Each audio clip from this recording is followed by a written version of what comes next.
Just, I know it's early, so early to get any kind of film, but obviously everybody thought about Murray State. They thought about John Morant last year. How did they, from what you've been able to see on tape, how did they look when this post-Morant era? One, they returned some experienced players that played for an NCAA tournament team a year ago that are a year older, and roles will change year to year. I don't care what kind of who you bring back, but they're a really solid defensive team. I think very much play the way we like to play inside out.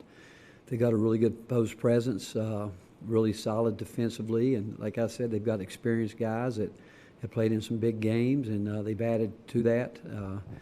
Got two terrific shooters from the perimeter that you've got to really know where they are. But again, they are an inside team that right now with a really good post presence. Mostly man, but we'll mix in some different defenses to try to keep you off balance. And I just think they're a well coached team. You obviously have so many new faces. Just where are you hoping to see the most improvement from last Tuesday to tomorrow? I think a couple of areas. One would be our older guys really settle in and take care of the ball. So if they do that, I do think that the younger guys will follow that lead. I'd like to see us. We've got to be a lot more efficient with the offense. Defensively, I think we're playing hard. We've got to play smarter, and we've got to continue to improve that area. You can always get better in so many different areas, but I think probably the biggest thing would be if we can be more efficient with our offense. That will help our defense too. But I'd like to see some individual guys again just to continue to develop in their roles.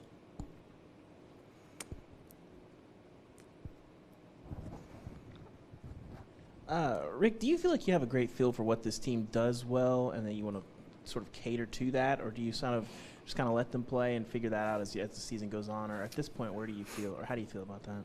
I don't know if we've got a great feel yet because we've dealt with injuries and where we haven't been able to really get everybody going in the same direction at the same time where we're healthy enough to know exactly what we do have and we can count on night in and night out. I like this team a lot. I think it's a group of guys that they want to be good. It's a group that we've got some guys that are going to continue to grow up as we go through the season. They're going to, every time they go out, the young guys are going to be in an experience and see an experience they've never seen before in some situations.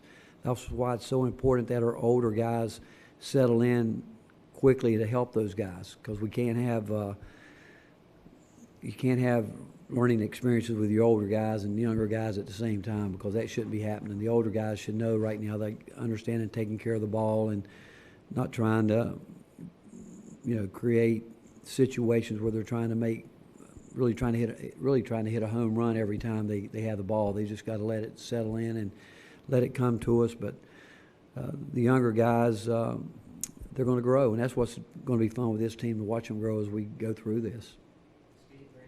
Just how have Lamonte and Jordan Bell kind of responded in practice since that first game? Obviously, you were critical of them afterwards.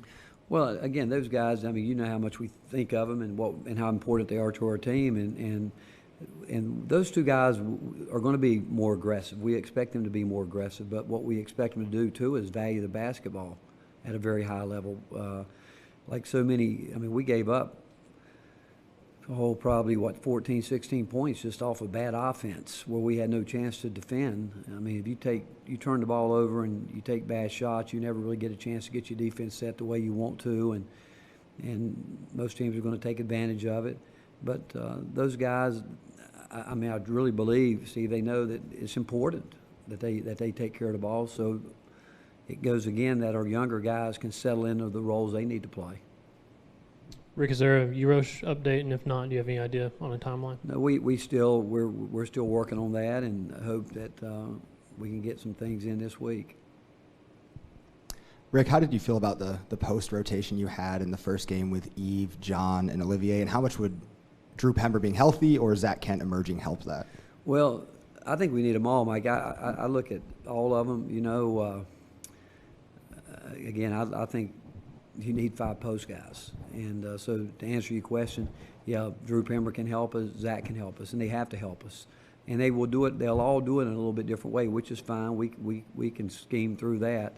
But what we need all of them to do, and it's important in this game, is that post defense. I mean, we can't win this game without really good post defense. We can't. And as the season goes on, you can't win any game without it because you're going to get exploited down there if you don't play it. So it's important that not only Olivier and John and Eve, but we need Zach and we need Drew Pember to help us. Coach, you talk about hitting, young guys trying to hit home runs. Do you think that was kind of Josiah's problem on last Tuesday? I mean, where do you think he's at? And how much better do you think he'll be with, just having one game under his belt? Well, again, I think that he will. I mean, there's no doubt in my mind he's going to settle in. I do think he was antsy. I think he was jittery, and if we've talked about it, he missed a really critical part of the year. Where 4 or 5 weeks leading up to the season, he didn't get a chance to practice, didn't get to do anything in the exhibition game, and so really the other night out was his first time out, and when you see him play the other night, that's the most he's played in 6 weeks probably. But I do expect him to settle down and slow down and continue to understand what we're trying to do as a team. He was there, but when you miss that much, it's difficult to get it back quickly, but he's been much better in practice the last couple of days. Rick back here. Hoping you'll indulge me on this one. Football quarterback Jared Garantano has done a nice job recently coming off the bench. In fact, they're calling him the sixth man. Wondering, from your perspective, what qualities, especially in basketball, but what qualities make a good sixth man? Well, the first one would be unselfish and a team player, because I think every player wants to start. I don't think there's any question. You ask any of them, they would do that. And I think Garrett's a great story. I think he's a great story in terms of dealing with adversity, dealing with criticism, and yet staying the course. And he's a great story in the fact that you can be down, but you don't stay down. And you think about where we were as a football team and where we are now. And one, it's really a tribute to our coaching staff, but the players, because they have bought in, they do it, and the fact that he's the sixth man tells you that he's bought in to his team first. And there's no doubt that all of them want to start. There's no doubt. But the fact is, if that's the role that he's been asked to play, I think he's embraced it, and that's what makes a great teammate, when you are willing to embrace the role that your team needs you to embrace to win.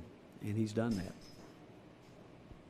You do expect Drew Pember to play right, and how much has he been able to do in the last He week hasn't or so? practiced since that last game. He was moving around a little more yesterday, and so I don't know if he'll play tomorrow or not. My gut feeling is I don't think so, based on his past. I would be surprised. Rick, how do you feel about the idea of bringing one free transfer into college basketball? Or Do what? How do you feel about the idea of bringing in one free transfer, like when you sign, you can transfer I and play? don't know what the question. Bringing in what? Transfer and play immediately once. I think if we're into going to college get there. sports. I don't think it's going to be any question. I think that will be a rule that I think it's already in place for women's volleyball, isn't it? Where you get a one time. I think it's already in place there.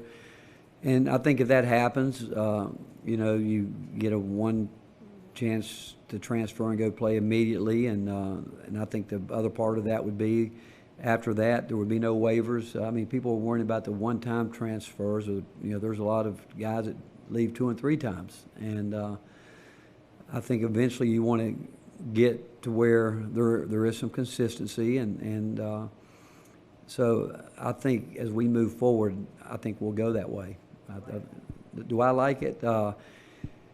It doesn't bother me. It doesn't, simply because, I look around and people say, well, coaches can leave if they want to leave, administrators can leave and do what they want to do. So what I would like to think that happens is I do think that the reason there's such a big transfer is I think through the recruiting process, you recruit hard. And if you're not totally transparent and upfront, and when young people come to campus and they expect it to be just like the recruiting process, it's not going to work, because recruiting is one thing. So that's why we work hard at really letting the players that we recruit know exactly how we do it, because we don't want it to be any surprises. And I think obviously if there's such a big transfer portal, there's a lot of surprises that go on, and I mean, that's just one theory. I mean, that's a theory behind it. But no, it wouldn't bother me if because if that's what it is.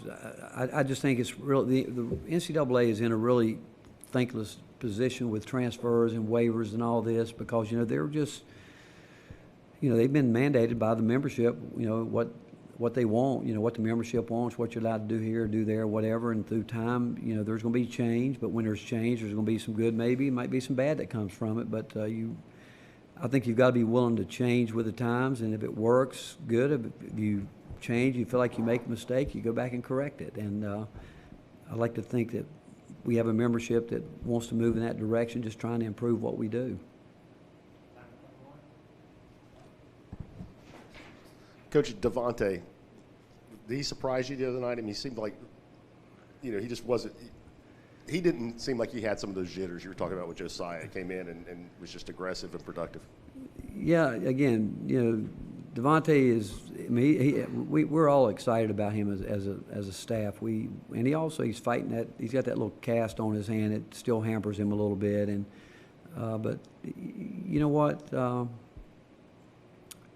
I don't think I was surprised the way he played because I watch him in practice, and where I do think he's had days where he's starting to really understand his role, what he needs to do, and he's got a terrific future, but like all of us, we need to get better, and he will because he's got that kind of makeup where he's a baller, I mean, he just loves to play basketball and he'll fit in. He'll find a way to fit in, and he'll play the role that needs to be played. And I think as he continues to develop and get older, all that his role will change drastically too. Any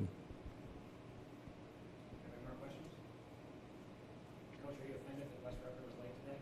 Wes was late. Okay, Wes, we'd like to know why you were late.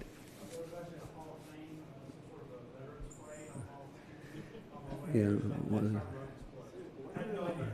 All right, Tom, did you even know it was Veterans Day? Did you go to the parade? I went to the parade, of course, to celebrate our veterans, but I made it here in time. Are you saying that you didn't stop for a donut? I wish I had. Really? All right, Coach. All right, thank you, guys.